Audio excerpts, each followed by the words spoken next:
अस्सलाम वालेकुम। दीवानगी बाई ज़ीनिया शर्जील। सुबह के आगाज़ पर आँख खुलते ही उसकी नज़र अपने कमरे के टेरेस पर गई। वो रोज़ की मामूल की तरह नाइटी पर अपना गाउन पहनकर टेरेस पर चली आई। रोज़ सुबह सुबह टेरेस पर खड़ी होकर बंद आँखों के साथ गहरी सांस लिया फ्रेश एयर को अपने अंदर उतारना उसे शुरू से ही अच्छा लगता था। उसे यह एहसास भी छूकर नहीं गुजरा कि कोई दूसरी आँख उसके घर के सामने सड़क पर बहुत गौर से उसको देख रही थी।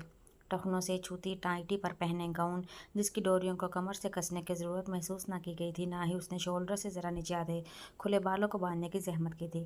लापरवाह अंदाज में वो टेरेस पर आंखें बंद किए खड़ी थी और कोई उसके मुकम्मल सरापे को अपने कैमरे की मदद से जूम करके खटाखट उसकी तस्वीरें ले रहा था।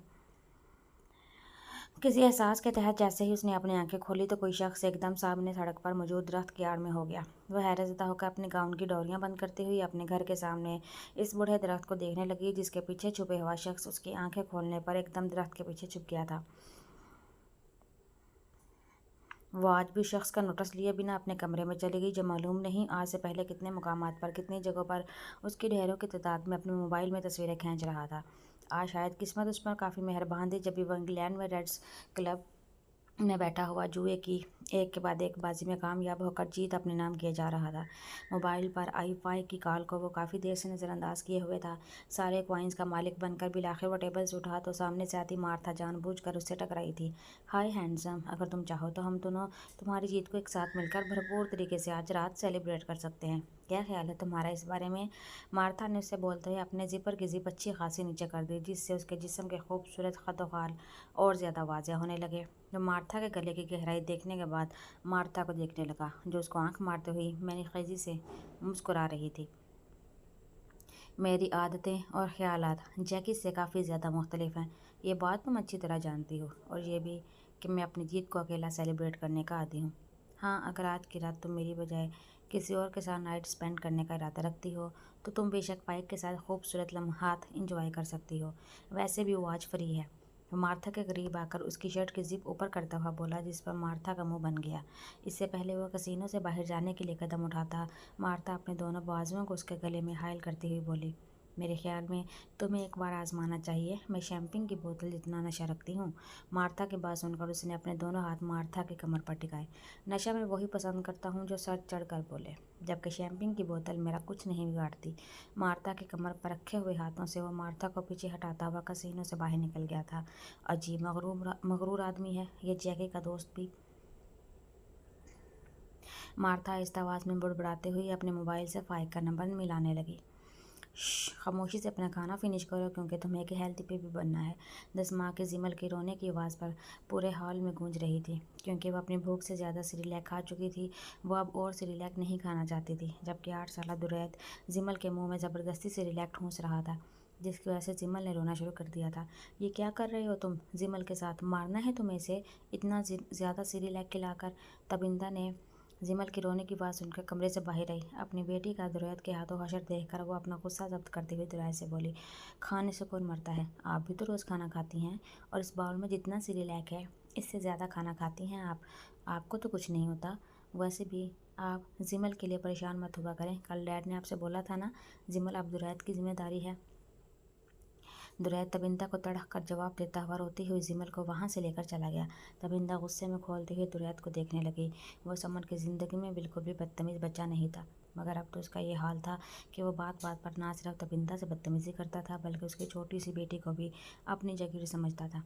कल आज़म ने मजाकन दुरैत के सामने तबिंदा को बोला था कि जिमल दुरैत की जिम्मेदारी है, वो उसके लिए परेशान ना हुआ करे, और दुरैत शायद इस बात को सच समझ बैठा था।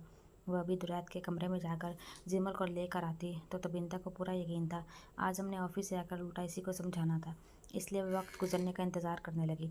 थोड़ी देर में दुरैत को पढ़ाने के लिए उसका ट्यूटर आता तो उसे जिमल को गोद में लेना नसीब होता। वो आईने के सामने खड़ी अपना जायज़ा लेने के बाद यूनिवर्सिटी के लिए निकलने लगी। फिटेड जीन्स के ऊपर स्टाइलिश टॉप में वो रोज़ की तरह दिलकश लग रही थी, मगर इससे पहले उसकी मामा उसकी ड्रेसिंग को लेकर उसको टोकती क्योंकि जेबतन किया हुआ टॉप काफ़ी फिटिंग में था जिसका गला भी गहरा था। उसने खुद ही शराफत से स्टोल को गले में ले लिया। इन 4 सालों में उसे अपनी ज़िंदगी महसूस हुई थी। इस पर कोई रोक-टोक नहीं थी, वो अपनी मर्ज़ी से सांस ले सकती थी, वरना बचपन से लेकर 15 साल की उम्र तक तो इसका इस घर में जीना हराम हो चुका था। निगत मम्मा कहाँ है, नज़र नहीं आ रही। वो अपने कमरे से बाहर निकली तो डाइनिंग हॉल में खाली कुर्सी को देखकर घर की मुलाजमत से अपनी माँ के बारे में पूछने लगी, जो कि उसके यूनिवर्सिटी जाने के टाइम पर पहले से ही नाश्ते की टेबल पर मौजूद होती थी। छोटी बीबी, आपको नहीं मालूम? अरे कल रात को बड़े साहिब को दिल का दौरा पड़ा था। रात में ही बेगम साहिबा उनको अस्पताल लेकर गई थी और वो अब भी बड़े साहिब के पास अस्पताल में ही मौजूद हैं। निकत ने उसको जो खबर सुनाई थी उसके लिए हैरान कुन और परेशान कुन थी। साथ ही वो अपनी कम इल्मी पर अफसोस करने लगी। कल रात में निशा की बर्थडे पार्टी से वापस घर आते वक्त वो काफ़ी लेट हो चुकी थी, जिसकी वजह से वो चोरी छुपे अपने कमरे में दाखिल हुई। उसने अपने कमरे का दरवाज़ा लॉक कर लिया था ताकि उसकी माँ उससे कोई जवाब तलब ना कर सके। कौन से अस्पताल में? वह निकट से अस्पताल का नाम पूछने लगी। साथ ही उसको दूसरा खदशा भी लाहक होने लगा, उसके वापस पाकिस्तान आने का खदशा, यानी अपनी आज़ादी जानने का खदशा। मगर अपने ख्यालात को फिलवक्त नज़रअंदाज करते हुए वह यूनिवर्सिटी जाने के बजाय अस्पताल जाने का इरादा करने लगी। साथ उसने कैफ को भी अपनी यूनिवर्सिटी ना आने का बताना था, वरना वो उसके लिए परेशान हो जाता। दुरैद अपने कमरे का दरवाज़ा लॉक करता हुआ वार्डरोब में छुपा हुआ सिगरेट का पैकेट निकालने लगा। आज आज़म को उसकी स्मोकिंग की आदत के बारे में मालूम हो गया था, जिसकी वजह से उसे अपने बाप से काफ़ी ज़्यादा डांट सुनने को मिली थी। आज़म ने ना सिर्फ ऑफिस से आने के बाद दुरैद की अच्छी तरह से क्लास ली थी, बल्कि उसे खाने के टेबल पर भी अच्छी खासी बातें सुनाई थी, जिसकी वजह से वह खाने की टेबल से बगैर कुछ खाए उठ गया था। वो इस वक्त अपने कमरे में मौजूद आज़म की बातों का असर लिए बगैर बिना किसी शर्मिंदगी के स्मोकिंग कर रहा था। यह आदत उसे अपने कॉलेज में नए दोस्तों से लगी थी और इसकी इस आदत के बारे में घर में से जिमल को मालूम था, लेकिन उसे पूरा यकीन था जिमल आज़म को इसकी स्मोकिंग करने के बारे में कभी भी नहीं बता सकती थी, बल्कि यह काम तबिंदा का था।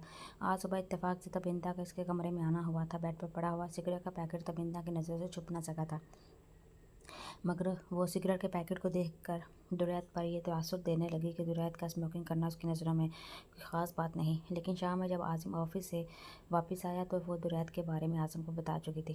बचपन में अक्सर तबिंदा की इन हरकतों का खमियाजा जिमल को भुगतना पड़ता, जिसके बाद दुरैद को भी अपने किए का अफसोस होता। मगर अब जिमल पर तबिंदा का गुस्सा निकालने के बाद दुरैद खुद भी अंदर से बेचैन हो जाता। स्मोकिंग के दौरान वो सारी बातें सोच रहा था कि उसे भूख का एहसास सताने लगा। उसकी नज़रें घड़ी पर गई जहाँ रात के 12 बज रहे थे। वो किचन में जाकर कुछ खाने का सोच ही रहा था, तब उसके कमरे का दरवाज़ा बजा। क्या है? दुरैद तने हुए नकोश लिए अपने सामने खड़ी जिमल से पूछने लगा। आपके लिए खाना लेकर आई हूँ देद। वह अपने दोनों हाथ जो उसके पुश्त पर मौजूद थे दुरैद की तरफ आगे बढ़ाती हुई बोली। उसके हाथ में खाने की प्लेट मौजूद थी, जिसे देखने के बाद दुरैद उसका मासूम चेहरा देखने लगा। अंदर आ जाओ। दुरैद जिमल के हाथ से प्लेट लेता हुआ बोला। खाने की प्लेट सामने टेबल पर रख के वो सोफे पर बैठ गया। जिमल कमरे का दरवाज़ा बंद करती हुई उसके पास आई तो दुरैद ने हमेशा की तरह से अपने थाई पर बैठने का इशारा किया, जैसे वो उसे हमेशा बचपन से बिठाता आया था। जिमल बगैर हिचकिचाए सोफे के पास आकर दुरैद की गोद में बैठ गई। तुम तो शायद कल मुझसे नाराज़ थे ना, फिर क्यों लेकर आई हो ये खाना मेरे लिए? दुरैद जिमल को देखता हुआ उसे पूछने लगा। शाम में दुरैद उसे खुद ट्यूशन देता था। कल जिमल पढ़ाई पर बिल्कुल तवज्जो नहीं दे रही थी, जिसकी वजह से दुरैद ने अपने पास मौजूद लाइटर से जिमल को डराना चाहा। खौफ के ज़रिए असल जिमल ने अपनी तवज्जो तो पढ़ाई की तरफ कर ली थी, मगर वो दुरैद से नाराज़ हो चुकी थी। सोने के लिए लेटी थी तो ख्याल आया कि आपने रात का खाना नहीं खाया। पहले तो सोचा अच्छा ही है आप सारी रात भूखे ही रहें, बिला वजह में आपने कल मेरा हाथ चलाया था, मगर फिर आपकी भूख का एहसास करके मुझे नींद ही नहीं आई, तो इसलिए आपके लिए खाना ले आई। जिमल की बात से दुरैद के लबों को मुस्कुराहट ने छुआ। उसने जिमल का हाथ थामकर होंठों पर लगाया। हाथ जलाया नहीं था लिटिल गर्ल, सिर्फ तुम्हारी तवज्जो पढ़ाई की तरफ दिलाई थी, वरना आज तुम्हारा टेस्ट इतना अच्छा कैसे होता? दुरैद जिमल का हाथ पकड़े से बताने लगा। आपको याद ही नहीं है, बल्कि आपको एहसास तक नहीं हुआ दैत। कल आपने मुझे डराने के चक्कर में जब लाइटर जलाकर मेरी कलाई की तरफ बढ़ाया था तो उसकी आँच मेरी कलाई पर लगी थी। जिमल नाराज़ होती हुई दुरैद को बताने लगी, जिस पर दुरैद फिक्रमंदोसा होकर उसकी कलाई देखने लगा। ओह दैत, ये वाला हाथ नहीं था बाबा, दूसरा हाथ था। जिमल अपने दूसरे हाथ की कलाई दुरैद के आगे बढ़ाते हुए बोली, जिस पर दुरैद एक बार फिर अपने होंठ उसकी कलाई पर रखने के बाद उसकी शफाफ कलाई पर अपने हाथों की उंगलियां फेरने लगा। जब आप प्यार करते हैं तो बहुत प्यारे लगते हैं, मगर जब आप मुझ पर गुस्सा करते हैं तो बहुत बुरे लगते हैं। प्लीज़ दैत, मुझसे प्यार सिर्फ प्यार किया करें, गुस्सा नहीं।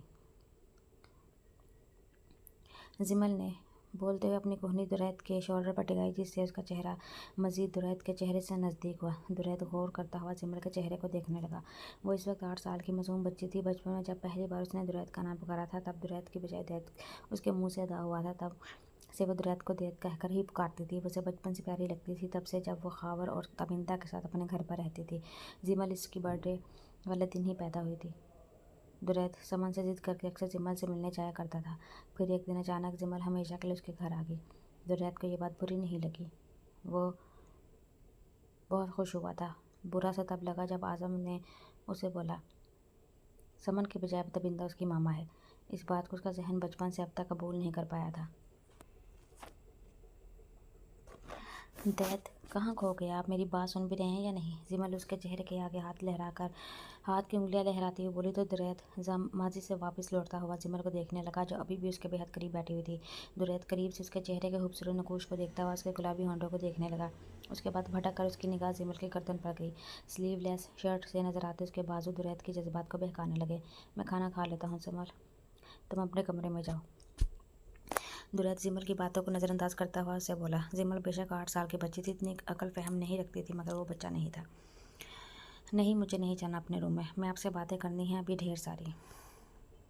अब वो दुरैत की गोद के बजाय सोफे पर आराम से दुरैत के बराबर में बैठती हुई बोली। इससे पहले वो दुरैत के कंधे पर अपना सर रखती दुरैत झटके से सोफे से उठा और जिमल को बाजू से खींचकर अपने सामने खड़ा करता हुआ बोला, समझ नहीं आ रहा तुम्हें कि मैं क्या बोल रहा हूँ? जाओ अपने कमरे में। दुरैत ने अब के बार उसे खुद से में आंखें दिखाते हुए कहा, जिस पर जिमल उसे नाराज़गी से देखने लगी और चुप करके अपने कमरे में चली गई। इतना परेशान क्यों हो रही हो? मुझे उम्मीद है अंकल की तबीयत ठीक हो जाएगी। कल उसने कैफ को अपनी यूनिवर्सिटी न आने की वजह बताई थी, इसलिए आज कैफ उसके इनकार करने के बावजूद यूनिवर्सिटी के करीब कैफेटेरिया में ले आया था और इस वक्त एक टेबल पर उसके सामने बैठा हुआ उसके उदास चेहरे को देखकर उसे दिलासा दे रहा था। मेरे पास परेशान होने की यही वजह नहीं है कैफ। कल रात मैंने तुम्हें कॉल पर अपना खदशा जाहिर तो किया था। अगर डैड की तबीयत का सुनकर वो वापस आ गए तो? परेशान चेहरा लिए उसे इससे आगे वो कुछ बोल नहीं पाई, बस खामोश होकर सवालिया नज़रों से कैफ का चेहरा देखने लगी। फॉर गॉड्स सेक यार, वो इंसान है, कोई भूत नहीं जो तुम उसकी आमद का सोचकर इतनी खौफज़दा हो रही हो। अगर वो वापस पाकिस्तान आ जाता है तो ये अच्छा ही है। कम अज़ कम तुम्हारा उसका ये किस्सा तो ख़त्म हो जाएगा। कैफ उसके खूबसूरत चेहरे पर खौफ की परछाइयाँ देखकर बोला। वो कैफ की यूनिवर्सिटी फेलो होने के साथ साथ तमाम दोस्तों में उसके लिए स्पेशल थी और ये बात कैफ एक माह पहले ही उसके की शेयर कर चुका था। तुम्हारे लिए ये बात बोलना बहुत आसान है क्योंकि तुम उनको जानते नहीं हो। उनकी वापसी का मतलब है मेरा कहीं पर भी आना जाना, सोना जागना, हंसना बोलना सब कुछ उनकी मर्ज़ी पर होगा, यहाँ तक कि मेरा सांस लेना भी। तुम नहीं जानते क्या, मैं हर बात के लिए उनकी पाबंद हो जाऊंगी। बोलते हुए उसकी आंखों में खौफ के साथ साथ बेबसी भी नजर आ रही थी। उसके वहशत भरे लहजे को महसूस करके कैफ ने टेबल पर रखे हुए उसके मोमी हाथ पर अपना हाथ रख दिया। रिलैक्स यार, तुमने उसके खौफ को कुछ ज़्यादा ही अपने हवासों पर सवार कर लिया है। अब ऐसा कुछ भी नहीं होगा जैसा वो करता आया है। मेरा यकीन करो, मैं हूँ ना तुम्हारे साथ। कैफ उसके हाथ पर अपना हाथ रखे पूरे तुम्हारे लहजे में बोला। वो कैफ के हाथ के नीचे दबा अपना हाथ देखने लगी। अगर ये मंजर उसकी ज़िंदगी का विलन देख लेता तो यकीनन वो कैफ के हाथ के साथ उसके हाथ को भी उसको भी हाथों से महरूम कर डालता। तुम शायद ठीक कह रहे हो। 4 साल उनकी गैर मौजूदगी में मैं उनके खौफ को अपने हवासों पर सवार कर चुकी हूँ। मुझे इतना नहीं सोचना चाहिए इस बारे में। तुम तो हो मेरे पास। वो मुस्कुराकर बोलते हुए अपने माइंड को रिलैक्स करने लगी। उसकी मुस्कुराहट देखकर कैफ भी मुस्कुराया। मैं तुम्हारे पास हूँ और बहुत जल्द तुम्हें अपने पास बुला लूँगा। कैफ की मैंने खजी से कही हुई बात पर वो बेसाख्ता मुस्कुराती हुई से बोली, तुम मेरे ही हम उम्र हो। मुझे अपने पास बुलाने के लिए तुम्हें पहले अपने पैरों पर खड़ा होना पड़ेगा। मुस्कुराने के साथ जताती हुई कैफ से बोली। उसने कैफ के हाथ के नीचे दबा हुआ अपना हाथ निकाला, मगर इससे पहले ही कैमरे की आंख इस मंजर को अपने पास महफूज कर चुकी थी जिससे वो दोनों ही बेखबर थे। मैम, आपको याद दिला दूं कि मैं यहाँ अपने पैरों पर चलकर ही आया हूँ। रही बात मेरी तारुफ की, तो मेरा फैमिली बैकग्राउंड तुम अच्छी तरह जानती हो। तुम्हें हासिल करने के लिए मुझे कोई जॉब ढूंढने की या पहले सेटल होने की ज़रूरत नहीं है। कैफ के लहजे में थोड़ा गुरूर भी था। कैफ इसको जताता हुआ बोला, जिस पर उसने मुस्कुराकर आंखें बंद करते हुए अपने सर को हल्का सा खम किया। वो तस्लीम कर चुकी थी कैफ को उसको पाने के लिए कोई मुश्किल दरपेश आने वाली नहीं है। मेरे ख्याल में अब मुझे चलना चाहिए कैफ। मामा हॉस्पिटल में डैड के पास अकेली होंगी। वो अपना बैग कंधे पर लटकाते हुए चेयर से उठी तो कैफ भी उसके साथ उठ गया। फर्स्ट टाइम हम दोनों बगैर किसी अपने फ्रेंड के एक साथ कहीं बाहर आए हैं और तुम्हें वापस जाने की जल्दी है। नेक्स्ट टाइम मैं तुम्हें अपने साथ डेट पर ले जाना चाहता हूँ और हर बार की तरह तुम मुझे इनकार नहीं करोगी और ना ही हर बार की तरह मैं तुम्हारी कोई बात मानूंगा। कैफ बुरा सा मुंह बनाकर उसके साथ चलता हुआ बोला, देखते हैं। वो कैफ को देखकर मुस्कुराते हुए बोली। कैफ इस्लामाबाद के मशहूर बिजनेसमैन का बेटा था जो कि खासी जज्बाती तबीयत का मालिक था। यूनिवर्सिटी में उसके दूसरे फ्रेंड्स उसके नेचर से वाकिफ थे। 6 माह पहले कैफ ने उसके आगे अपना हाल दिल बयान किया था, मगर उसके इनकार पर कैफ ने बिल्कुल हिम्मत नहीं हारी। बिलाखिर उसके इनकार की वजह जानने के बाद भी कैफ अपने इरादों से पीछे नहीं हटा। तब कैफ की साबिर कदमी को देखकर वो कैफ की तरफ मुतवज्जा हुई। वो कैफ को अपने मुतालिक मुकम्मल सच्चाई बता चुकी थी, जिससे कैफ को ख़ास फ़र्क नहीं पड़ा। एक माँ से वो दोनों एक साथ थे, ये बात उनके गुरूर में समरन के अलावा कोई नहीं जानता था। दुरैद ने अपने रूम की खिड़की खोली, जो कि बैकयार्ड की तरफ खुलती थी। उसकी नज़र स्विमिंग करती हुई जिमल पर पड़ी। दुरैद रूम की खिड़की के पास खड़ा स्मोकिंग करता हुआ स्विमिंग करती हुई जिमल को देखने लगा। 2 साल पहले ही घर के बैकयार्ड पर दुरैद के कहने पर आज हमने पूल बनवाया था, और चंद दिनों पहले जिमल ने अपने डर को मात देते हुए स्विमिंग सीखने का फैसला किया था। अभी वो तैरने में ज़्यादा महारत नहीं रखती थी, जब भी गहरे पानी में जाने के बजाय पूल के आगे के हिस्से की तरफ स्विमिंग कर रही थी। उसकी नज़रें दुरैद के कमरे की खिड़की पर गई, जहाँ दुरैद खड़ा उसे देख रहा था। जिमल मुस्कुराती हुई हाथ के इशारे से उसे बुलाने लगी। वो जिमल को पूल में पड़े लाइफ गार्ड की तरफ इशारा करता हुआ बैकयार्ड की तरफ जाने लगा। लाइफ गार्ड की तरफ इशारा करने की वजह यही थी कि जिमल एहतियात के साथ स्विमिंग कर सके, मगर दुरैद के वहाँ पहुँचने से पहले ही दुरैद की नज़र लॉन में खड़े हुए ड्राइवर पर गई, जो कि लॉन की दीवार की आड़ में खड़ा हुआ बैकयार्ड में झांक रहा था। यकीनन वो जिमल को स्विमिंग करता हुआ देख रहा था। दुरैद के माथे पर बल नुमायाँ होने लगे। क्या देख रहे हो? दुरैद ड्राइवर के पास पहुंचकर उसे पूछने लगा। ड्राइवर ने दुरैद की आवाज़ पर फौरन पलटकर उसे देखा। कुछ नहीं दुरैद सर, बस यूं ही। वो दुरैद के सामने अपनी चोरी पकड़े जाने पर थोड़ा शर्मिंदा होकर घबराए हुए लहजे में बोला। ड्राइवर का चेहरा देखकर दुरैद का मजीद खून खोलने लगा, जब उसने ड्राइवर की उम्र का लिहाज किए बिना ड्राइवर के मुंह पर जोरदार थप्पड़ मारकर उसका गिरबान पकड़ा। यूं ही क्या जवाब दो? हिम्मत कैसे हुई तुम्हारी उस पर गलीज नज़र डालने की? घर के इस पोर्शन में तुम्हारा क्या काम है? क्यों आए हो तुम यहाँ पर? मैं पूछता हूँ, कब से तुम चुप चुप कर इसको देखते हो? जवाब दो। दुरैद ने एक के बाद दूसरा तीसरा सवाल करते हुए इसका मुंह थप्पड़ों से सुझा दिया। ड्राइवर शर्मिंदा होता हुआ दुरैद के कदमों में गिरा, अपनी नौकरी जाने के डर से उससे माफ़ी मांगने लगा। तुम माफ़ी मांगने के लायक नहीं हो। आइंदा अगर तुम मुझे इस एरिया में दोबारा नजर आए तो मैं तुम्हें अरेस्ट करवा दूंगा। अपना सारा हिसाब आज ही क्लियर करो और दफ़ा हो जाओ इस घर से हमेशा के लिए। दुरैद उसका गिरबान पकड़कर अपने कदमों से उठाता हुआ गुस्से में बोला। उसे घर के दरवाजे की तरफ धक्का देता खुद बैकयार्ड की तरफ आ गया। जिमल, मैंने तुम्हें ये लाइफ गार्ड यूज़ करने को बोला था, जिसमें समझ में नहीं आई तुम्हें मेरी बात? वह स्विमिंग पूल के पास आकर अपना बिगड़ा मूड दुरुस्त करता हुआ बोला, क्योंकि अब जिमल बड़ी हो रही थी। दुरैद के गुस्से को और सख्ती को महसूस करने लगी थी। ओ कम ऑन दैट, स्विमिंग करने में सिर्फ आप ही चैंपियन नहीं है, मैं भी आपकी तरह परफेक्ट स्विमिंग कर सकती हूँ।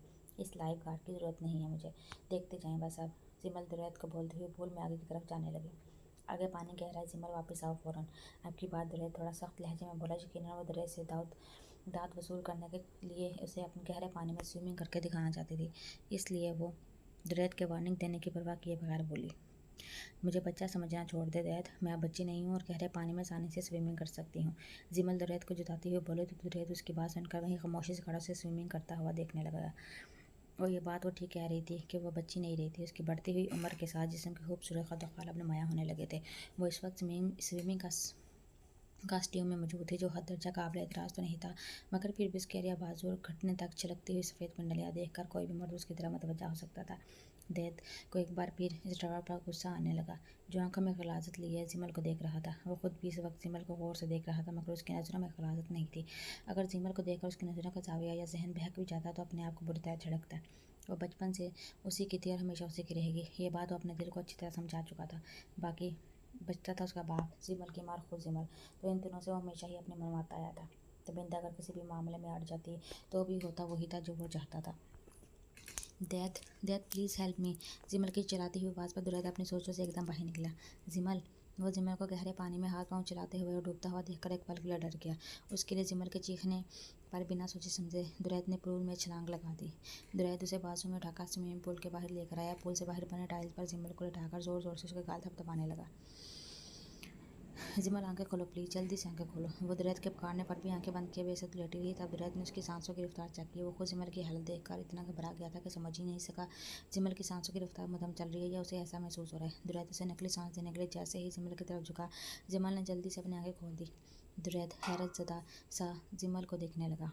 सॉरी दैट, मैंने मजाक किया था आपसे। मैंने महसूस किया था आपकी तवज्जो मेरे ऊपर नहीं बल्कि आप कुछ सोच रहे थे, इसलिए डूबने का ड्रामा करने लगे। जिमल उठकर बैठी ही थी। उसकी बात जैसे ही मुकम्मल हुई, दुरैद ने ज़ोरदार थप्पड़ उसके मुंह पर मारा। क्या सोचकर ये फजूल किस्म का ड्रामा किया तुमने? तुम्हें एहसास है ज़रा भी इस बेहुदा मजाक का? कहाँ से बड़ी हो गई हो तुम, मुझे बताओ। अकल तुम्हारी अभी तक घुटनों में है, इडियट। उसे जिमल के मजाक पर शदीद गुस्सा आया था, क्योंकि उसका मजाक से दुरैद की सच में जान निकल गई थी। दुरैद जिमल पर गुस्सा निकालता हुआ वहाँ से जाने लगा। थप्पड़ क्यों मारा आपने मुझे? दुरैद हमेशा उसकी शरारतों पर या कहना ना मानने पर इसको पनिश करता आया था। आज पहली बार जिमल पर उसका हाथ उठा था। जिस बार जिमल पहले तो शब्द में से दुरैद को देखकर उसकी बातें सुनती रही, फिर दुरैद को जता हुआ देखकर वहीं खड़ी तेज आवाज़ में चीखती हुई दुरैद से पूछने लगी। जिमल की बात पर दुरैद पलट कर वापस जिमल के पास आया, गुस्से में उसकी गर्दन दबोचता हुआ बोला, अगली बार अगर तुमने कोई अहमकाना हरकत किया फिर इस तरह का मजाक किया तो थप्पड़ की बजाय तुम्हारी जान ले लूंगा मैं। दिल तो चाह रहा है तुम्हें वापस उठाकर इस पूल में फेंक दूँ।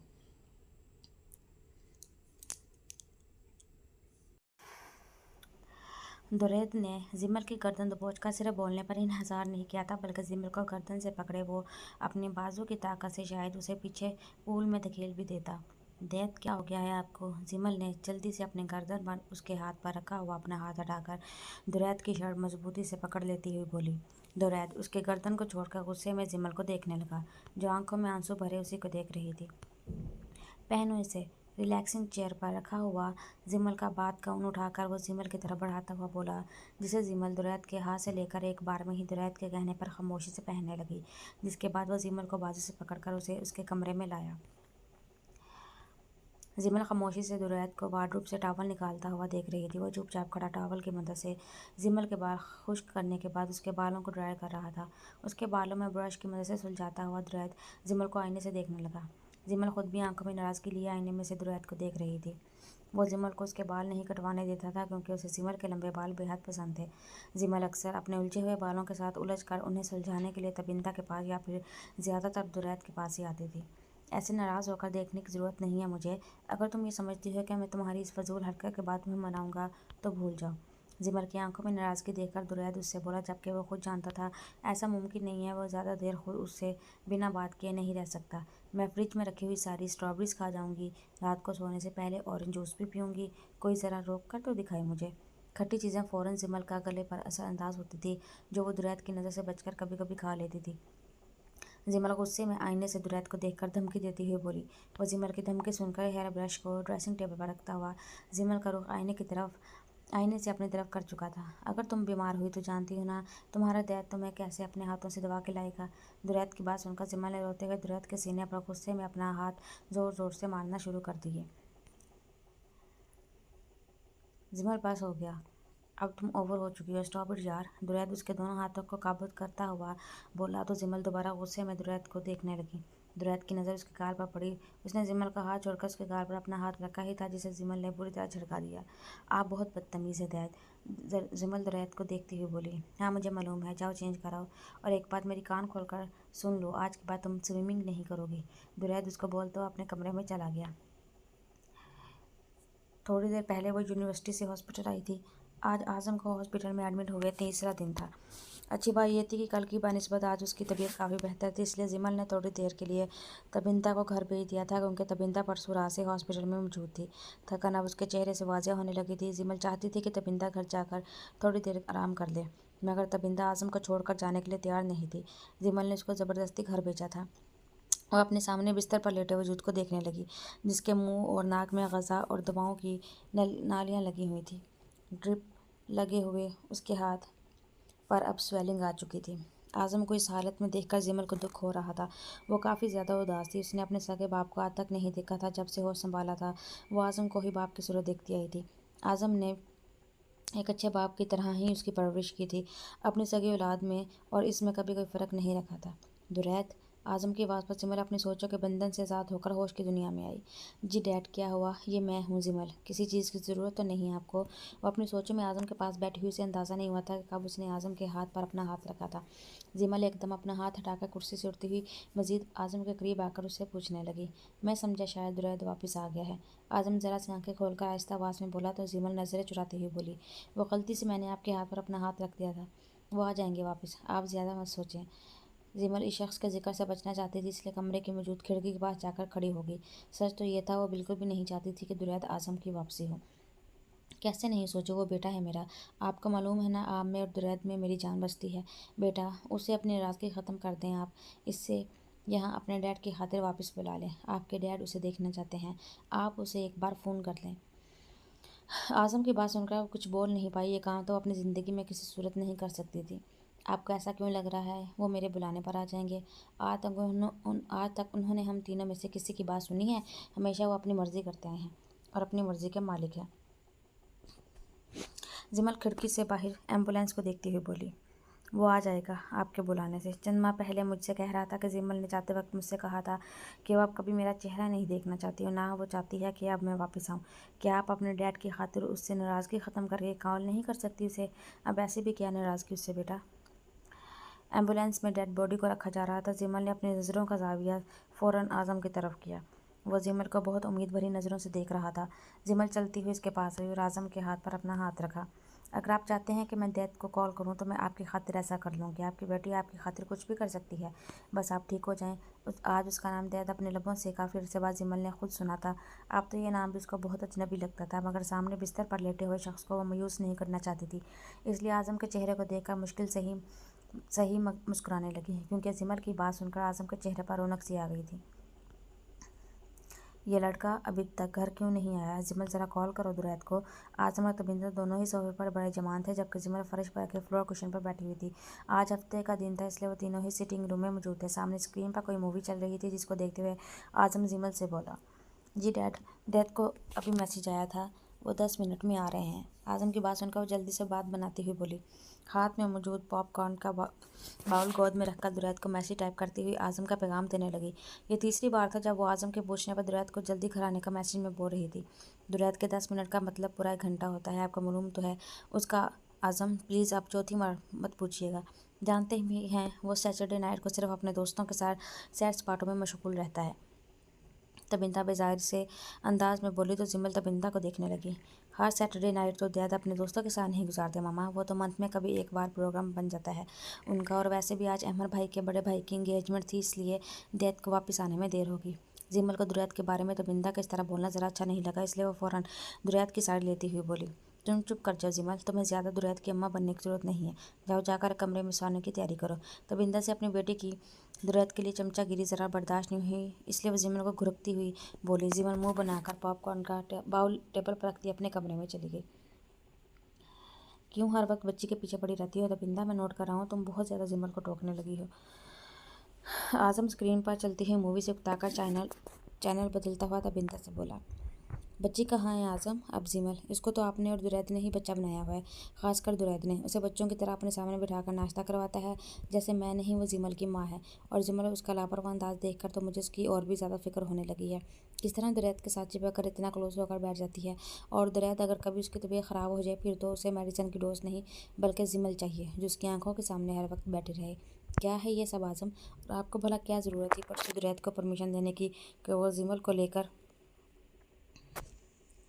इतनी देर तक के लिए बाहर निकल जाए? मालूम है रात के 12:30 बजे वापसी हुई थी इन दोनों की। जिमल तो मेरी डांट को हंसी मजाक में उड़ा देती है, और आपके साहबजादे इनसे तो मैं कुछ पूछ ही नहीं सकती, वो तो मुझे किसी खातिर में ही नहीं लाते। तबिंदा आज़म के सामने अपने दिल की भड़ास निकालना शुरू हो चुकी थी, क्योंकि उसे ये बातें बिल्कुल भी पसंद नहीं थी कि जिमल अचानक अपनी प्लेट में से खाते खाते दुरैत की प्लेट में खाना शुरू कर देती थी। दुरैत के सामने बच्ची बनकर उसे बात मनवाती थी। अगर तबिंदा कुछ एतराज़ करती या जिमल को टोकती तो उल्टा आज़म उसी को बातें सुनाता, और अब भी यही होना था। मसला क्या है यार दाबी तुम्हारे साथ? जिमल और दुरैत दोनों ही हमारे बच्चे हैं, एक ही छत के नीचे रहते हैं। अगर एक साथ घूमने फिरने के लिए चले गए तो इसमें हर्ज क्या है? आखिर किसी आउटसाइडर के साथ बाहर भेजा है मैंने जिमल को? और दुरैत को तुम क्या समझ रही हो? 1 माह पहले ड्राइवर को उसने क्यों जॉब से फारिग किया था, बताया नहीं था मैंने तुम्हें वो किस्सा? देखो ताबी, दुरैत बचपन से ही जिमल को लेकर बहुत ज़्यादा टिची है, उसका ख्याल ही रखता है, तो इस बात पर भी तुम्हें एतराज़ है? आज़म आपकी बार तबिंदा को समझाता हुआ बोला तो वो भुना उठी। आप तो कभी भी मेरी बात का मतलब नहीं समझेंगे आज़म। एतराज़ मुझे दुरैत और जिमल के इतना क्लोज होने पर नहीं है। मैं दुरैत को और जिमल को अच्छी तरह जानती हूँ, मगर यह दुनिया, घर के नौकर, दूसरे लोग, वो इन दोनों को देख मुख्तलिफ सवालात उठा सकते हैं। आज़म आप समझने की कोशिश करें, दुरैत और जिमल सगे बहन भाई नहीं हैं जो हर वक्त एक दूसरे के रूम्स में इतना रिलैक्स होकर बैठे होते हैं। तमिंदा की बात सुनकर आज़म नागवार नज़रों से उसे देखने लगा।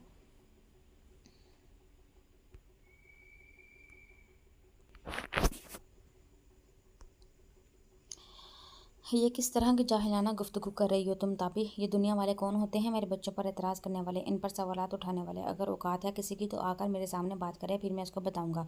क्या एक ही छत के नीचे रहने वाले दो अफराद एक दूसरे के कमरों में आ जा नहीं सकते? इतना गिरा हुआ कोई कैसे सोच सकता है? आज के इस एडवांस दौर में सगे बहन भाई नहीं वो दोनों तो क्या मतलब है यार? अब दुनिया वालों का मुंह बंद करवाने के लिए क्या मैं इन दोनों का निकाह पढ़वा दूं ताकि वो दोनों सुकून के साथ अपने ही घर में ज़िंदगी गुजार सकें और कहीं आ जा सके। आज़म को तबिंदा की बात सुनकर गुस्सा आ जा रहा था, मगर उसकी आखिरी बात पर तबिंदा एकदम घबरा उठी। आज़म आज़म क्या हो गया है आपको? Please cool down.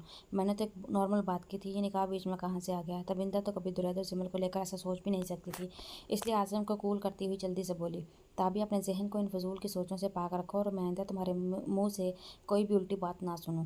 कि जिमल दुरैद के कमरे में क्या कर रही है? वो दोनों अकेले बाहर क्यों जा रहे हैं? या एक साथ बैठकर मुस्कुराते हुए क्या बात कर रहे हैं? एक ही बाउल में आइसक्रीम क्यों खा रहे हैं? वो दोनों बच्चे एक ही घर में पले बड़े हैं, दोनों ही एक दूसरे से अटैच हैं। आगे मुस्तकबिल में अगर इन दोनों का रुझान एक दूसरे की तरह माइल हो भी जाता है तो भी ये मेरे लिए कोई शॉकिंग बात नहीं होगी, जिस तरह तुमने अभी निकाह वाली बात पर रिएक्ट किया है। अगर ऐसा होता है तो ये कोई मयूबा या फिर हैरान कुन बात नहीं है। और अगर इन दोनों की सोचें पसंद रुझान अलग हों तो भी इन दोनों की चॉइस को खुले दिल से एक्सेप्ट करूँगा, लेकिन अगर कोई दूसरा भी लवजह में इन दोनों को लेकर बातें बनाएगा तो मैं बिल्कुल भी बर्दाश्त नहीं करूँगा। आज़म तबिंता को बोलता हुआ कमरे से चला गया। थोड़ी देर पहले विलियम और एवा की शादी की रस्मात हुई थी। मार्था और फाइक इन दोनों को शादी की मुबारकबाद देकर डांस फ्लोर की तरफ चले गए, जहां पहले से चंद लड़के और लड़कियां कपल की सूरत रक्स में मशगूल थे, जबकि वो खुद विलियम और एवा को विश करता हुआ डांस फ्लोर से थोड़े दूर फासले पर बैठ गया। उसकी नज़रें अब भी विलियम और ईवा पर थी। जब कपल डांस कर रहे थे, विलियम और ईवा इकट्ठा डांस करते हुए एक दूसरे के साथ आज बहुत खुश नजर आ रहे थे। वो दोनों ही कपल डांस के दौरान किसी बात पर जोर से हंस रहे थे, तब उसका जहन कहीं माजी की यादों में भटक चुका था। दैत, आपने कभी कपल डांस किया है? दुरैद जिमल के कमरे में बैठा हुआ जिमल के सॉल्व किए हुए प्रॉब्लम्स चेक कर रहा था। तब जिमल पढ़ाई से फारिग होकर एलईडी ऑन करती हुई स्क्रीन पर नजरें जमाई दुरैद से पूछने लगी, जहाँ एक लड़का और लड़की कपल डांस कर रहे थे, ये भी कोई काम करने वाला है? जिमल की बात सुनकर दुरैद उसको घूर कर देखता हुआ बोला। साथ ही दुरैद ने नोटबुक बंद करके टेबल पर रख दी और इंग्लिश की बुक खोलकर देखने लगा। यानी कि कभी भी नहीं किया। वैसे भी कपल डांस के लिए कदर साथी की ज़रूरत होती है। चलिए आज हम दोनों ट्राई करके देखते हैं। जिमल बोलने के साथ ही डांस करने का इरादा करती हुई सोफे से उठकर खड़ी हो गई। दिमाग ठीक है तुम्हारा जिमल? फजूल के काम छोड़ो, यहाँ वापस आकर बैठो। वैसे भी कल तुम्हारा इंग्लिश का टेस्ट है। बताओ मुझे कितनी प्रिपरेशन हो चुकी है तुम्हारी? दुरैद उसे टोकने के साथ रिमोट उठाकर एलईडी बंद करने लगा तो जिमल ने फ़ौरन दुरैद के हाथ से रिमोट छीना। इंग्लिश के टेस्ट की आप मुझे परसों ही मुकम्मल तैयारी करवा चुके हैं, अब मुझे सिर्फ रिवाइज़ करना है, जो कि मैं रात को कर लूँगी। प्लीज़ खड़े तो हो जाए ना दैत। जिमल अपनी कमर पर दोनों हाथ रखे दुरैद के सामने खड़ी हुई उससे जिद करती हुई बोली, मेरा बिल्कुल भी मूड नहीं हो रहा जिमल, और ना ये मैंने पहले कभी किया है, सीरियसली। दुरैद जिमल के सराबे को देखता हुआ बोला, जो कि इस वक्त लॉन्ग फ्रॉक में मलबूस क्यूट सी डोल लग रही थी। मुझे ना ज़रा ये नखरे कम ही दिखाया करें दैत। ज़रूरी नहीं है कि हर चीज़ आप ही मुझे सिखाएं। आज मैं आपको डांस करना सिखा देती हूँ, उठे तो यार। जिमल बोलने के साथ ही दुरैद के दोनों हाथों को पकड़कर उसे खींचकर सोफे से उठाते हुए बोले तो दुरैद को नाचार ही खड़ा होना पड़ा। बहुत ज़िद्दी होती जा रही हो तुम। दुरैद जिमल को बोलता हुआ स्क्रीन को देखने लगा जिस पर कोई डांस कंपटीशन हो रहा था। मैं आप ही की शागिर्द हूँ बाय द वे, ये कोई ऐसा मुश्किल काम नहीं है। अपना हाथ पकड़ाएं मुझे यहाँ यूँ मेरी कमर पर हाथ रखें, ऐसे। गुड। अब अपने दूसरे हाथ से मेरे इस हाथ को पकड़ें। यस। अब स्क्रीन पर उस लड़की के पाँव की हरकत को गौर से देखें। अब आपको अपने पाँव के स्टेप मेरे पाँव के स्टेप से मिलाने हैं, ऐसे। वह जिमल की कमर पर अपना हाथ रखे दूसरे हाथ से जिमल का हाथ थामे डांस के स्टेप करने लगा। जिमल दुरैद का हाथ छोड़े बिना डांस का स्टेप लेती हुई उससे 3-4 कदम दूर हुई तो दुरैद उसे वापस अपनी तरफ खींचता हुआ उसकी कमर को अपने दोनों हाथों से पकड़ चुका था, जबकि जिमल मुस्कुराते हुए दुरैद के शोल्डर्स पर अपने दोनों हाथ रख चुकी थी। वो डांस को भरपूर तरीके से एंजॉय कर रही थी, जबकि दुरैद गौर से उसके चेहरे के एक एक नक्श को देखने के बाद जिमल के गुलाबी गालों को देख रहा था कि ये एहसास दुरैद के दिल में जाग उठे थे, कि ख्वाहिशात उसके दिल में सर उठाने लगी थी जिनसे जिमल बिल्कुल अनजान थी। हेलो, कहाँ गुम हो हैंडसम? मार्था झूमती हुई उसके बराबर में सोफे पर आती हुई बैठी तो दुरैद माजी की यादों से निकल कर वापस आया। तुम जानते हो, तुम्हारा दोस्त जैकी से ब्रेकअप के बाद मुझे अंदाज़ा हुआ है कि वो दुनिया का सबसे बड़ा रास्कल है। मतलब वो मेरे साथ रिलेशन में रहा और मेरी मदद के साथ भी। मार्था नशे की हालत में जैकी को मोटी मोटी गालियाँ देने लगी। विलियम और एवा की शादी वाले दिन ही इसका और जैकी का ब्रेकअप हुआ था, क्योंकि मार्था को कल ही पता चला था कि जैकी की ज़िंदगी में दूसरी आने वाली नई गर्लफ्रेंड कोई और नहीं बल्कि मार्था की माँ थी। मुझे अफसोस है तुम्हें जैकी को जानने पर रखने समझने के लिए उसके काफ़ी करीब जाना पड़ा। चलो इसी बहाने से ही तुम्हें मर्द की पहचान भी होगी और ये भी मालूम हो गया कि जैकी वाकई कितना बड़ा है। दुरैद स्मोकिंग करने के साथ ही मार्था के ताज़ा ब्रेकअप पर अफसोस करता हुआ बोला, उसने मेरी माँ के साथ रिलेशन रखकर मुझे हर्ट किया है। तुम्हारा क्या ख्याल है? मुझे भी जैकी को इसी के तरीके से हर्ट करना चाहिए, मतलब उसके फ्रेंड के साथ रिलेशन बनाकर? माथा दुरेत की ओर ज़्यादा नज़दीक होकर बैठती हुई नशे में चूर आंखों से उसको देखते हुए पूछने लगी, अब तुम उस दिन की तरह मुझे रात साथ गुजारने की ऑफ़र करके बोर मत करना, मैं वैसे ही परेशान हूँ। दुरेत बिजार से अंदाज में उसके नीमरिया बदन में निखेज नज़रों को देख कर बोला। मार्था दुरेत के हाथ से सिगरेट लेकर गहरा कश लगाती अफसोस से बोली, ओह गॉड, मैंने पहला ऐसा एशियाई मर्द देखा है जो खूबसूरत लड़की को बार बार नज़रअंदाज कर रहा है। मार्था दुरेत को उसकी सिगरेट वापस करती अफसोस से बोली, क्योंकि वो आज जैकी की यादों को सिरे से अपने जहन से मिटाने का इरादा रखती थी। एशियाई मर्दों की बात मत करो मार्था, तुम एशियाई मर्दों की नफसियत को कभी भी अंडरस्टैंड नहीं कर पाओगी। हर एशियाई मर्द झूठा खाने का आदी नहीं होता। रही बात खूबसूरती की, तो जब एक मर्द के दिल को बरसों पहले ही किसी ने अपना सिर कर लिया हो, तो फिर कोई दूसरा खूबसूरत चेहरा उस मर्द के लिए अहमियत नहीं रखता। अब मालूम नहीं दूसरों के साथ ऐसा होता हो कि नहीं, लेकिन दुरैद आज़म के साथ तो ऐसा ही मसला है। दुरैद मार्था को जवाब देता हुआ उसके मुँह की सिगरेट को टेबल पर पड़ी हुई स्ट्रे में मसल कर अपने लिए दूसरी सिगरेट सुलगाने लगा। इतने में फाइक भी उसके पास आता हुआ सोफे पर बैठा। तू यहाँ बैठा हुआ है यार, और तूने पाकिस्तान जाने का प्रोग्राम बना लिया, मुझे बताया भी नहीं। अभी विलियम से पता लगा मुझे। तेरे डैड की तबीयत कैसी है अब? फाइक से दुरैत की दोस्ती को ज़्यादा अरसा नहीं हुआ था। ग्रीनी के डेथ के बाद वो अपार्टमेंट में अकेला ही रहता था। हम वतन होने की वजह से उसने फाइक को अपने अपार्टमेंट में अपने साथ रहने की इजाज़त दी थी। डैड की तबीयत की वजह से ही पाकिस्तान वापस जाने का इरादा बन रहा है। बेचारे काफ़ी बीमार हैं और अच्छे इंसान भी हैं, काफ़ी प्यार करते हैं मुझसे, तो सोचा जाकर देख लेता हूँ। तो टेंशन नहीं ले, इजी हो कर अपार्टमेंट में रह ले जब तक तेरे रेजिडेंस का मसला हल नहीं हो जाता। दुरैत फाइक की टेंशन दूर करता हुआ बोला, तो फाइक भी रिलैक्स हो गया। मार्था जो कि फाइक को मुंतज़िर निगाहों से देख रही थी, फाइक इशारा करने पर दुरैत के पास उठती ही वो फाइक के पास बैठ गई। दुरैत के पास बैठकर मार्था का सिर्फ वक्त ज़ाया हुआ था, जबकि दुरैत अपने मोबाइल में आने वाले मैसेज की तरफ मुतवज्जा हुआ। ये मैसेज उसको पाकिस्तान से किया गया था, जिसमें उसको चंद तस्वीरें भेजी गई थी। इन तस्वीरों को देखकर दुरैत के चेहरे का संजीदा तासुरात गुस्से में तब्दील होने लगे। दुरैत से अपना गुस्सा जब्त करना मुश्किल हो गया, तो वो वहाँ से उठकर चला गया। उसे वाकई अब जल्द पाकिस्तान जाना चाहिए था।